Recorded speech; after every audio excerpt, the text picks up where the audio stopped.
ನಮಸ್ತೆ ಟಿವಿ20 ಕನ್ನಡ ವಾಹಿನಿಗೆ ಸ್ವಾಗತ. ರಾಜ್ಯ ಸರ್ಕಾರವು ಕರ್ನಾಟಕ ಜಾನುವಾರು ಹತ್ಯೆ ಪ್ರತಿಬಂಧಕ ಹಾಗೂ ಸಂರಕ್ಷಣಾ ಕಾಯ್ದೆ 2020ರ ಸೆಕ್ಷನ್ 8(4)ಕ್ಕೆ ತಿದ್ದುಪಡಿ ಮಾಡುವ ನಿರ್ಧಾರ ಕೈಗೊಂಡಿರುವ ಹಿನ್ನೆಲೆ ಹಿಂದೂ ಸಮಾಜದ ಪ್ರತಿನಿಧಿಗಳು ರಾಜ್ಯಪಾಲರಿಗೆ ಮನವಿ ಸಲ್ಲಿಸಿದ್ದಾರೆ. ಮನವಿಯಲ್ಲಿ ಅವರು ಪ್ರಸ್ತಾವಿತ ತಿದ್ದುಪಡಿ ಸಂವಿಧಾನದ ಆಶಯಕ್ಕೂ ರಾಜ್ಯದ ಹಾಗೂ ಹಿಂದೂ ಸಮಾಜದ ಹಿತಾಸಕ್ತಿಗೂ ವಿರುದ್ಧವಾಗಿದೆ ಎಂದು ಆರೋಪಿಸಿದ್ದಾರೆ. ಸರ್ಕಾರವು ಗೋ ಸಂರಕ್ಷಣಾ ಕಾಯ್ದೆಯನ್ನ ದುರ್ಬಲಗೊಳಿಸುವ ಪ್ರಯತ್ನ ಮಾಡ್ತಾ ಇದ್ದು, ಇದರಿಂದ ಗೋಹತ್ಯೆ ಹಾಗೂ ಕ್ರೂರ ಸಾಗಾಟ ಹೆಚ್ಚಾಗುವ ಭೀತಿ ಇದೆ ಅಂತ ಅವರು ತಿಳಿಸಿದ್ದಾರೆ. ಜಾನುವಾರುಗಳನ್ನ ಕ್ರೂರವಾಗಿ ಒಂದರ ಮೇಲೊಂದು ತುಂಬಿ ಸಾಗಾಟ ಮಾಡುವ ಪ್ರಕರಣಗಳು ಆಗಾಗ ಬೆಳಕಿಗೆ ಬರ್ತಾ ಇದೆ. 2021ರಲ್ಲಿ ಕಾಯ್ದೆ ಜಾರಿಯಾದ ನಂತರ ಇಂತಹ ಪ್ರಕರಣದಲ್ಲಿ ಒಂದು ಮಟ್ಟದ ನಿಯಂತ್ರಣ ಕಂಡು ಬಂದಿತ್ತು. ಆದರೆ ಈಗ ಬ್ಯಾಂಕ್ ಗ್ಯಾರಂಟಿ ವಿನಾಯಿತಿ ಕೊಡುವ ರೀತಿಯ ತಿದ್ದುಪಡಿ ದುಷ್ಕರ್ಮಿಗಳಿಗೆ ಬಲ ನೀಡುತ್ತೆ ಎಂದು ಮನವಿಯಲ್ಲಿ ಉಲ್ಲೇಖ ಮಾಡಲಾಗಿದೆ. ಹಿಂದೂ ಸಂಘಟನೆಗಳು ಈ ತಿದ್ದುಪಡಿ ಸಂವಿಧಾನದ ವಿಧಿ 51(a) ಜೀವಿಗಳಿಗೆ ಕರುಣೆ ತೋರಿಸುವುದು ಭಾರತೀಯರ ಕರ್ತವ್ಯ ಎಂಬ ಆಶಯಕ್ಕೂ ವಿರುದ್ಧವಾಗಿದೆ ಅಂತ ಅಭಿಪ್ರಾಯಪಟ್ಟಿದೆ. ಗೋ ಸಂರಕ್ಷಣಾ ಕಾಯ್ದೆಯ ಉದ್ದೇಶ ಕೇವಲ ಹತ್ಯೆ ನಿಷೇಧವಲ್ಲದೆ ಸಾಗಾಟದ ಸಮಯದಲ್ಲಿ ಜಾನುವಾರುಗಳಿಗೆ ಆಗುವ ಹಿಂಸೆ ತಪ್ಪಿಸುವುದು ಆಗಿದೆ ಅಂತ ಅವರು ಹೇಳಿದ್ದಾರೆ. ಕಾಯ್ದೆ ದುರ್ಬಲಗೊಳ್ಳುವುದರಿಂದ ರಾಜ್ಯದಲ್ಲಿ ಅಶಾಂತಿ ಹಾಗೂ ಅರಾಜಕತೆ ಉಂಟಾಗುವ ಸಾಧ್ಯತೆ ಇದೆ ಅಂತ ಮನವಿಯಲ್ಲಿ ಎಚ್ಚರಿಸಲಾಗಿದ್ದು, ರಾಜ್ಯಪಾಲರು ತಮ್ಮ ಸಂವಿಧಾನಾತ್ಮಕ ಅಧಿಕಾರವನ್ನ ಉಪಯೋಗಿಸಿ ತಿದ್ದುಪಡಿ ಬಿಲ್ ಅನ್ನ ವಿಧಾನಸಭೆಯಲ್ಲಿ ಮಂಡಿಸದಂತೆ ಕ್ರಮ ಕೈಗೊಳ್ಳಬೇಕು ಅಂತ ಆಗ್ರಹಿಸಲಾಗಿದೆ.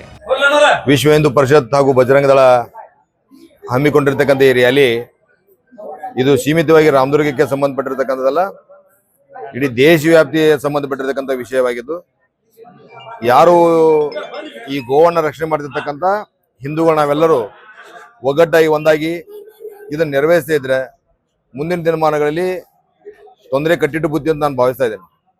ಯಾಕಂದ್ರೆ ಒಂದಾನೊಂದು ಕಾಲದಲ್ಲಿ ಎಲ್ಲ ಊರೊಳಗೂ ಸಹಿತ ಗೋವುಗಳನ್ನ ಗೋಮಾತೆ ಅಂತ ಪೂಜೆ ಮಾಡ್ತಿದ್ರು. ಇವತ್ತು ಗೋಮಾತೆ ಇರತಕ್ಕಂಥದ್ದು ಎಲ್ಲನೂ ಕಟಕರ ಕೈಯಲ್ಲಿ ಸಿಕ್ಕು ಗೋಮಾತೆ ಇರದಂತ ಪರಿಸ್ಥಿತಿ ನಿರ್ಮಾಣ ಆಗ್ಯದ. ನಮಗೆ ಹಾಲು ಬೇಕು, ಮೊಸರು ಬೇಕು, ಮಜ್ಜಿಗೆ ಬೇಕು, ತುಪ್ಪ ಬೇಕು, ಬೆಣ್ಣೆ ಬೇಕು. ಆದ್ರೆ ತಿನ್ಲಿಕ್ಕೆ ಉಣ್ಲಿಕ್ಕೆ ಎಲ್ಲಾನು ಬೇಕು, ರೊಕ್ಕ ಕೊಟ್ಟರೆ ಎಲ್ಲ ಸಿಗ್ತದೆ ಖರೆ, ಆದ್ರೆ ಗೋವು ಸಿಗೋದಿಲ್ಲ. ಒಂದು ತಾಯಿ ಇವತ್ತಿನ ದಿವಸ ಓಣಿಯೊಳಗೆ ಬಂದಂದ್ರೆ ಅದರ ಹಣೆ ಮೇಲೆ ಕುಂಕುಮ ಹಚ್ಚಿ ತಿಲಕವನ್ನಿಟ್ಟು ಪೂಜೆ ಮಾಡ್ತಿರ್ತಕ್ಕಂಥ ಒಂದು ಕಾಲದೊಳಗೆ ಇವತ್ತು ನಾವು ನೋಡ್ತಾ ಇದೀವಿ. ಇವತ್ತು ಮಕ್ಕಳಿಗೆ ಮುಂಜಾನೆ ಆದ ತಕ್ಷಣ ಮಕ್ಕಳನ್ನ ಸಂರಕ್ಷಣೆ ಮಾಡಿ ಮಕ್ಕಳಿಗೆ ಬುಕ್ಕು, ಪೆನ್ಸಿಲು, ಬುಕ್ಕನ್ನು ಕೊಟ್ಟು ಕಳಿಸುವಂಥದ್ದು ಒಂದಾಗ್ಯದ. ಮಕ್ಕಳಲ್ಲಿ ಆಟ ಇಲ್ಲ, ಪಾಠ ಇಲ್ಲ, ಗೋವಿನ ಹಾಲಿಲ್ಲ. ಇವತ್ತು ಕಲಬೆರಕೆ ಹಾಲು ಕುಡಿದ್ರೆ ಇವತ್ತಿನ ಬದುಕ್ತಿರ್ತಕ್ಕಂಥ ಮಕ್ಕಳು ದಿನನಿತ್ಯ ಜೀವನದೊಳಗೆ ಆರೋಗ್ಯದ ಹಿತದೃಷ್ಟಿಯಿಂದ ಎಲ್ಲವನ್ನು ಕಳ್ಕೊಂಡಿರ್ತಕ್ಕಂಥ ಒಂದು ಕಾಲ ಅದ. ಇವತ್ತು ಡ್ರಗ್ಸ್ ಮಾಫಿಯಾ ಆಗಿರ್ಬೋದು, ಇವತ್ತು ಬೇರೆ ಬೇರೆ ರಂಗದೊಳಗೆ ಸರ್ಕಾರದಕ್ಕೆ ಕುಮ್ಮಕ್ಕು ಕೊಡಿರ್ತಕ್ಕಂಥ ನೋಡಿದಾಗ ಇವತ್ತು ದೇಶವನ್ನು ಸಂಪೂರ್ಣವಾಗಿ ಸ್ವತಂತ್ರಾನಂತರ ಸ್ವತಂತ್ರ ಪೂರ್ವದೊಳಗೆ ಏನು ದೇಶವನ್ನು ಇಟ್ಕೊಂಡಿದ್ರಲ್ಲ ಪರಕೀಯರ ಕೈಯಲ್ಲಿ ಕೊಟ್ಟಿರ್ತಕ್ಕಂಥದ್ದು ಇವತ್ತು ನಾವು ಪರಕೀಯರ ಕೈಯಲ್ಲಿ ಇದೀವಿ ಅನ್ನೋಂಥ ಒಂದು ಭಾವಿಸ್ತಾ ಇದೆ. ಅದಕ್ಕೆ ದಯವಿಟ್ಟು ನಾವು ವಿನಂತಿ ಮಾಡ್ಕೊತೀನಿ, ಮಾಧ್ಯಮದ ಮುಖಾಂತರ ವಿನಂತಿ ಮಾಡ್ಕೊತಾ ಇದೀನಿ. ಇವತ್ತು ಗೋ ರಕ್ಷಣೆಯನ್ನು ಮಾಡದೇ ಇದ್ರೆ ಸರ್ಕಾರಕ್ಕೆ ಉಳಗಾಲಿಲ್ಲ.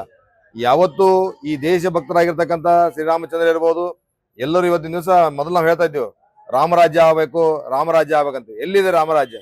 ರಾಮರಾಜ್ಯ ಕನಸಿನಲ್ಲಿ ಮಾತ್ರ ರಾಮರಾಜ್ಯವನ್ನು ಕಟ್ತಾ ಇದ್ದೀವಿ. ಆದ್ರೆ ಹಿಂದಿನ ಸರ್ಕಾರ ಗೋಹತ್ಯೆ ನಿಷೇಧ ಕಾಯ್ದೆಯನ್ನ ಸಂಪೂರ್ಣವಾಗಿ ಜಾರಿ ಮಾಡಿದ್ರು ಸಹಿತ ಇವತ್ತು ಬಂದಿರತಕ್ಕಂಥ ಸನ್ಮಾನ್ಯ ಶ್ರೀ ಸಿದ್ದರಾಮಯ್ಯ ಸರ್ಕಾರ ಇದನ್ನ ಗಾಳಿಗೆ ತೂರಿ ತಮ್ಮದೇ ಆಗಿರ್ತಕ್ಕಂಥ ಒಂದು ವಾಕ್ ಸ್ವಾತಂತ್ರ್ಯ ಮುಖಾಂತರವಾಗಿ ಇವತ್ತಿನ ದಿವಸ ಅದನ್ನ ಅಲ್ಲಗಳೆಯುವಂತ ಪ್ರಯತ್ನ ಮಾಡ್ತಾ ಇದೆ. ಅದಕ್ಕೆ ದಯವಿಟ್ಟು ಸರ್ಕಾರ ಎಚ್ಚೆತ್ತುಕೊಂಡು ಇದ್ರ ಜೊತೆ ಕಾರ್ಯರೂಪಕ್ಕೆ ಬರದೇ ಇದ್ರೆ ಮುಂದಿನ ದಿನಮಾನಗಳಲ್ಲಿ ಕುಡಿಲಿಕ್ಕೆ ಹಾಲು ಸಿಗೋದಿಲ್ಲ. ಆಲ್ಕೋಹಾಲ್ ಅಂತ ಏನಿದೆಯಲ್ಲ, ಆಲ್ಕೋಹಾಲ್ ಕುಡಿದು ಬದುಕುವಂತ ಮಕ್ಕಳನ್ನ ಆಗ್ಬೇಕಂತ ಬಯಸ್ತಾ ಇದೀವಿ. ಅದಕ್ಕೆ ದಯವಿಟ್ಟು ಮಾಧ್ಯಮದ ಮುಖಾಂತರ ಇನ್ನೊಂದು ಸಲ ನಾವು ಕಿಮ್ಮತ್ ಹೇಳ್ತಾ ಇದೀನಿ, ಈ ಗೋಹತ್ಯೆ ನಿಷೇಧ ಕಾಯ್ದೆಯನ್ನ ಸಂಪೂರ್ಣವಾಗಿ ಜಾರಿಗೆ ತರದೇ ಇದ್ರೆ ನಾವು ಇವತ್ತಿನ ದಿವಸ ಉತ್ತರ ಪ್ರದೇಶದಲ್ಲಿ ಇರ್ತಕ್ಕಂಥ ಮುಖ್ಯಮಂತ್ರಿಗಳಾಗಿರ್ಬೋದು, ಗುಜರಾತ್ ನಲ್ಲಿ ಇರ್ತಕ್ಕಂಥ ಮುಖ್ಯಮಂತ್ರಿ ಆಗಿರ್ಬೋದು, ಮಹಾರಾಷ್ಟ್ರದಲ್ಲಿ ಮುಖ್ಯಮಂತ್ರಿ ಆಗಿರ್ಬೋದು, ಎಲ್ಲ ಇವತ್ತಿನ ದಿವಸ ಆಸಾಂನಲ್ಲಿ ಮುಖ್ಯಮಂತ್ರಿ ಆಗಿರ್ಬೋದು, ಇವತ್ತೇನೋ ಒಂದು ನಿರ್ಣಯ ತೆಗೆದುಕೊಂಡಿದಾರ ಆ ನಿರ್ಣಯಕ್ಕೆ ಕರ್ನಾಟಕದ ಘನ ಮುಖ್ಯಮಂತ್ರಿಯವರು ಬದ್ಧರಾಗಬೇಕು. ಜೊತೆಗೆ ಇವತ್ತಿನ ದಿವಸ ಕರ್ನಾಟಕದ ಮಾನವೀಯತೆಯ ಮೌಲ್ಯವನ್ನ ಎತ್ತಿ ಹಿಡಿಬೇಕು ಅನ್ನುವಂಥದ್ದನ್ನ ನಾವು ಸಿದ್ದರಾಮಯ್ಯ ಸಾಹೇಬರಿಗೆ ರಾಮದುರ್ಗ ವತಿಯಿಂದ ಒತ್ತಾಯವನ್ನು ಮಾಡ್ತಾ ಇದೀವಿ. ಸರ್, ಪುಣ್ಯಕ್ಷೇತ್ರಗಳಿಗೆ ಹೋಗ್ತಾರೆ ಸಿಎಂ ಅವರು, ನಾನು ಬಿರಿಯಾನಿ ತಿನ್ನೋಗಿದೆ ಅಂತ ಏನೋ ಮಾತು ಬರ್ತಾ ಇದೆ, ಅದಕ್ಕೆ ಸರ್ ವೈಯಕ್ತಿಕವಾಗಿ ಸಿದ್ದರಾಮಯ್ಯ ಸಾಹೇಬರಿಗೆ ಇವತ್ತಿನ ದಿವಸ ನಾಟಿ ಕೋಳಿ ಬಗ್ಗೆ ಪ್ರೀತಿ ವಿಶ್ವಾಸ ಜಾಸ್ತಿ ಇದೆ. ಆದ್ರೆ ಅದ್ರ ಬಗ್ಗೆ ನಾನು ಇದನ್ನ ಟೀಕಾ ಮಾಡಕ್ ಹೋಗುದಿಲ್ಲ. ಅದನ್ನ ಮಾಧ್ಯಮದ ಮುಖಾಂತರ ಅವ್ರನ್ನೇ ಕೇಳ್ಬೋದು. ಯಾಕಂದ್ರೆ ಪ್ರತಿಯೊಂದು ಸೈಲೂ ಸಹಿತ ಇವತ್ತಿನ ದಿವಸ ಅವರೇ ಎಲ್ಲಿ ಹೋದ್ರು ಸಹಿತ ಅವರಿಗೆ ಗೋವಿನ ಬಗ್ಗೆ ಇದಿಲ್ಲ, ಅದ್ರ ನಾಟಿ ಕೋಳಿ ಬಗ್ಗೆ ವಿಶ್ವಾಸ ಇದೆ. ನಾಟಿ ಕೋಳಿ ತಿಂದು ಅವರು ಮುಖ್ಯಮಂತ್ರಿಯಾಗಿ 5 ವರ್ಷ ಕಾಲವನ್ನು ಮಾಡಲಿ ಅಂತ ನಾನು ಬಯಸ್ತಾ ಇದ್ದೀನಿ. ಸರ್, ಒಟ್ಟಾರೆಯಾಗಿ ಗೋ ರಕ್ಷಣೆ ಬಗ್ಗೆ ಹೇಳಬೇಕಂದ್ರೆ ಒಂದೇ ಮಾತಲ್ಲಿ ಏನು ಸರ್, ಗೋಗಳನ್ನು ಉಳಿದ್ರೆ ನಾವು ಉಳಿಲಿಕ್ಕೆ ಸಾಧ್ಯ ಇದೆ. ಇವತ್ತು ದಿವಸ ಗೋ ಉಳಿಲಿಲ್ಲ ಅಂದ್ರೆ ನಾವು ಉಳಿಲಿಕ್ಕೆ ಸಾಧ್ಯ ಇಲ್ಲ. ಆಗಲ್ಲ ನಾ ಹೇಳಿದಾಗೆ ನಮಗೆ ಹಾಲು ಬೇಕು, ಮೊಸರು ಬೇಕು, ಬೆಣ್ಣೆ ಬೇಕು, ತುಪ್ಪ ಬೇಕು, ಎಲ್ಲ ಬೇಕು. ಕರೆ ಆದ್ರೆ ನಾವೆಲ್ಲರೂ ಇವತ್ತಿನ ದಿವಸ ಅದನ್ನ ರಕ್ಷಣೆ ಮಾಡೋದೇ ಇಲ್ಲ. ಇವತ್ತಿನ ದಿವಸ ಒಂದು ಊರೊಳಗ ನಾವು ಗೋವಿನ ಸಗಣಿ ಮುಖಾಂತರವಾಗಿ ವಿಭೂತಿಯನ್ನು ಧರಿಸ್ತಾ ಇದ್ದೀವಿ. ಗೋವಿನ ಸಗಣಿ ಮುಖಾಂತರವಾಗಿ ಬೇರೆ ಬೇರೆ ಒಂದು ಆರೋಗ್ಯಕ್ಕೆ ದೃಷ್ಟಿಯಿಂದ ಇವತ್ತು ಹೊಲಗಳಿಗೆ ಗೊಬ್ಬರವನ್ನು ತಯಾರು ಮಾಡ್ತಾ ಇದ್ದೀವಿ. ಇವತ್ತು ಅದೆಲ್ಲ ಇಲ್ಲದಂತ ಪರಿಸ್ಥಿತಿ ಒಳಗೆ ಇವತ್ತು ರಾಸಾಯನಿಕ ಗೊಬ್ಬರವನ್ನು ಹಾಕೋದ್ರ ಮುಖಾಂತರವಾಗಿ ಸಂಪೂರ್ಣವಾಗಿ ಆರೋಗ್ಯವನ್ನು ಹದಗೆಡಿಸುವಂತ ಪರಿಸ್ಥಿತಿ. ಇವತ್ತು ಕ್ಯಾನ್ಸರ್ ಮತ್ತು ಕಾಲರಾ ಬಂದಿರತಕ್ಕಂಥ ನಾವು ನೋಡ್ತಾ ಇದ್ದೀವಿ. ಅದಕ್ಕೆ ಗೋ ರಕ್ಷಣೆ ಮಾಡದೇ ಇದ್ರೆ ಇವತ್ತು ಏನು ಮಾಡ್ಲಿಕ್ಕೆ ಸಾಧ್ಯ ಇಲ್ಲ. ಸರಿ, ನಮ್ಮೂರಲ್ಲಿ ಬಂದ್ರೆ ಏನು ಕೈಪಲ್ಲೆ ಬಜಾರ್ನಲ್ಲಿ ತುಂಬಾ ಗೋಗಳು ಓಡಾಡ್ತಾ ಇದಾವೆ. ಅದಕ್ಕೊಂದು ರಕ್ಷಣೆ ಒಂದು ಮನೆ ಮಾಡ್ಬೇಕಂತ ಹೇಳಿ ನಾವು ಈಗಾಗಲೇ ಒಂದು ಬಜಾರ್ನಲ್ಲಿ ಇರ್ತಕ್ಕಂಥ ಎಲ್ಲ ವ್ಯಾಪಾರಸ್ಥರು ಕೇಳ್ಕೊಂಡ್ರು. ಆದ್ರೂ ಕೂಡ ಇನ್ನೂ ಜಾರಿಗೆ ಬರ್ತಾ ಇಲ್ಲ. ಅದ್ರ ಬಗ್ಗೆ ಸರ್, ಇವತ್ತು ಬೀದಿಯ ದನಗಳಾಗಿರ್ತಕ್ಕಂಥದ್ದು ಬಹಳ ಕಮ್ಮಿ ಅದಾವ. ಇವತ್ತು ಮಾಲಕರ ದನಗಳು ಹೆಚ್ಚಾಗ್ಯದಾವ. ಮಾಲಕರು ಅದನ್ನ ಪುರಸಭೆ ಮುಖಾಂತರವಾಗಿ ಮಾಲಕರಿಗೆ ಎಚ್ಚರಿಕೆಯನ್ನು ಕೊಡೋದ್ರ ಮುಖಾಂತರವಾಗಿ ಅವರಿಗೆ ಕಟ್ಟುನಿಟ್ಟಿನ ಒಂದು ಕ್ರಮ ತೆಗೆದುಕೊಂಡ್ರೆ ಒಳ್ಳೇದಾಗ್ತದೆ. ಒಂದು ಅದಾಗಲೇ ಇದ್ದಾರೆ ಸಹಿತ ಅದಕ್ಕೂ ನಾವು ಹೋರಾಟವನ್ನು ಮಾಡಿ ಅದು ಯಾರು ಮಾಲಕರಿದಾರಲ್ಲ ಮಾಲಕರಿಗೆ ಒಪ್ಪಿಸುವಂತ ಕೆಲಸ ಮಾಡ್ತೀವಿ. ಒಂದ್ ವೇಳೆ ಅವ್ರ ಮಾಲಕರ ಅಕಸ್ಮಾತ್ ಅದಕ್ಕೆ ಒಗ್ಗದೇ ಇದ್ರೆ ಆ ಗೋಗಳನ್ನ ನಾವು ಸಂಪೂರ್ಣವಾಗಿ ಬೇರೆ ಕಡೆಗೆ ರವಾನೆ ಮಾಡ್ಲಿಕ್ಕೆ ನಾವು ತಯಾರಿದ್ದೀವಿ ಅಂತ ಹೇಳಿಕ್ಕೆ ಇಷ್ಟಪಡ್ತೇವೆ. ಧನ್ಯವಾದಗಳು. ಸರ್, ಈಗ ಇವತ್ತೊಂದು ದಿನ ಗೋ ರಕ್ಷಣೆ ಅಂತ ಇವತ್ತಿನ ಹೋರಾಟ ಮಾಡಿದ್ರೆ ನೀವು ಇನ್ನು ಬೀದಿ ಬದಿಗಳಲ್ಲಿ ದನಗಳು ಆಕಳಗಳು ತುಂಬಾ ಓಡಾಡ್ತಾ ಇದಾವೆ. ಯಾಕೆ ಸರ್ ಅದನ್ನ ನಮ್ಮೂರದಲ್ಲಿ ಮಾಡ್ತಾ ಇಲ್ಲ? ನಾವು ಅದಕ್ಕೆ ನಿಯಂತ್ರಣ ಮಾಡಲಿಕ್ಕೆ ಇಲ್ಲೇ ವೆಂಕಟೇಶ್ವರಿ ಅಂತ ಗೋಶಾಲೆ ಮಾಡಿದ್ವಿ. ಅದಕ್ಕೆ ಜಾಗ ಸಾಂಗ್ ಈಗ ಮುದ್ಕ ದೊಡ್ಡ ಪ್ರಮಾಣ ಜಾಗ ಮಾಡಿವಿ. ಅಲ್ಲಿ ಈಗ ಪ್ಲಾನಿಂಗು ನಡೆದೈತಿ, ಕೆಲಸನೂ ನಡೆದೈತಿ. ಅದಕ್ಕೆ ನಾವು ತಹಸೀಲ್ದಾರ್ಗೆ ಹೇಳಿ ನೀವು ಸಹಕಾರ ಕೊಡ್ರಿ, ನಾವೆಲ್ಲ ಸಾಕು ಅಂತಾರ ಭೇಟಿಯಾಗಿ ಹೇಳಿವಿ. ಅವರು ಸಹಕಾರ ಕೊಟ್ಟಿದ್ದಾರೆ. ಅದೇ ಪೂರ್ಣ ಪ್ರಮಾಣ ಸಹಕಾರ ಕೊಟ್ಟರೆ ನಾವು ಅದಕ್ಕೆ ಬದ್ಧ ಅದೀವಿ ಅಂತ. ಸರ್, ಇದು ಏನಾಗ್ತೈತಿ ಒಂದಿನದ ಮಟ್ಟಿಗೆ ಗೋ ರಕ್ಷಣೆ ಅಂತ ಹೇಳ್ತಾರ, ಮತ್ತು ಅಲ್ಲಿ ತಳಗ ಪ್ಯಾಟಿ ಒಳಗ ಗೋಗಳನ್ನ ಬಡಿಯುವುದು, ಹೊಡೆಯುವುದು, ಅವು ತಿನ್ನಕ್ಕಿಲ್ಲಾರ್ದ ಪಾಪ ಅವು ಕೈಪಲ್ಲೆ ವ್ಯಾಪಾರಸ್ಥರು ಹಚ್ಚಿರ್ತಕ್ಕಂಥ ಕೈಪಲ್ಲೆಗೆ ಬಾಯಿ ಹಾಕ್ತಿರ್ತಾವ. ಅವಾಗ ಯಾವ ಗೋ ರಕ್ಷಕರು ಎಲ್ಲಿದಾರ ಅಂತ ಅವು ವ್ಯಾಪಾರಸ್ಥರು ಕೇಳ್ತಾ ಇದಾರ. ಇದಕ್ಕೆ ಪೈಲ ನಮ್ಮ ತಪ್ಪು. ಅದು 500 ರೂಪಾಯಿ ಕಾಯಿಪಲ್ಲೆ ಇರ್ತೈತಿ, ಆ ತಿನ್ನೋದು 10 ರೂಪಾಯಿದು. ಅದ ಕಾಯಿಪಲ್ಲೆ ಪುಟ್ಟನೆ ಕೆಡ್ತೈತಿ.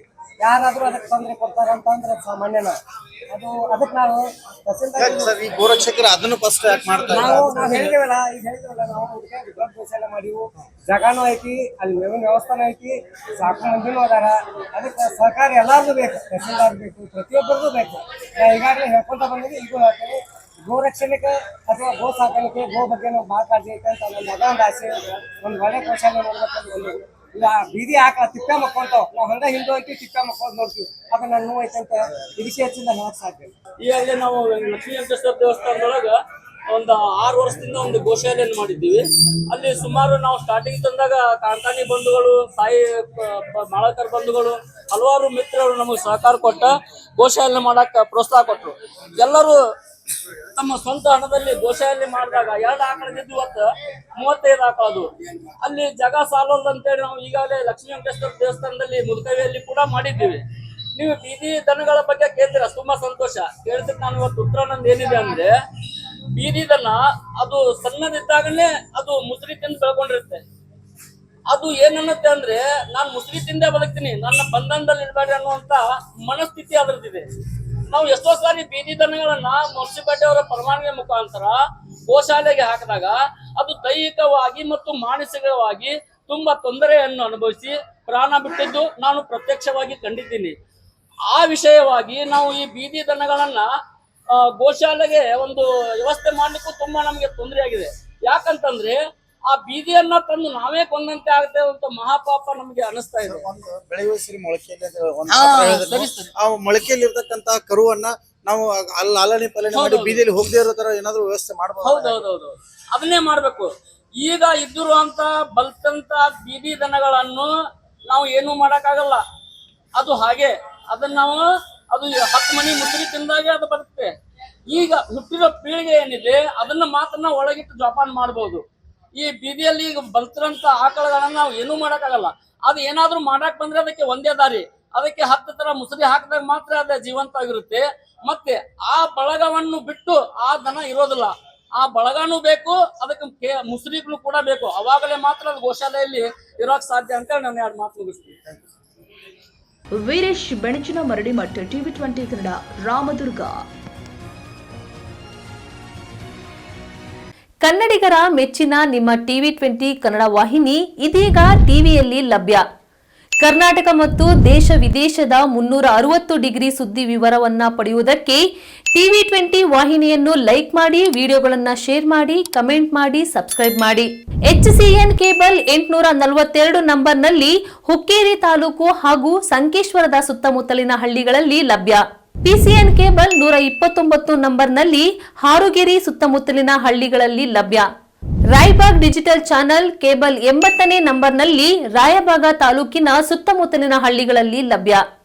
UDCN ಕೇಬಲ್ ನೆಟ್ವರ್ಕ್ ಉಗಾರ ಸುತ್ತಮುತ್ತಲಿನ ಹಳ್ಳಿಗಳಲ್ಲಿ ನಿಮ್ಮ TV20 ಕನ್ನಡ ವಾಹಿನಿಯೂ ಲಭ್ಯ.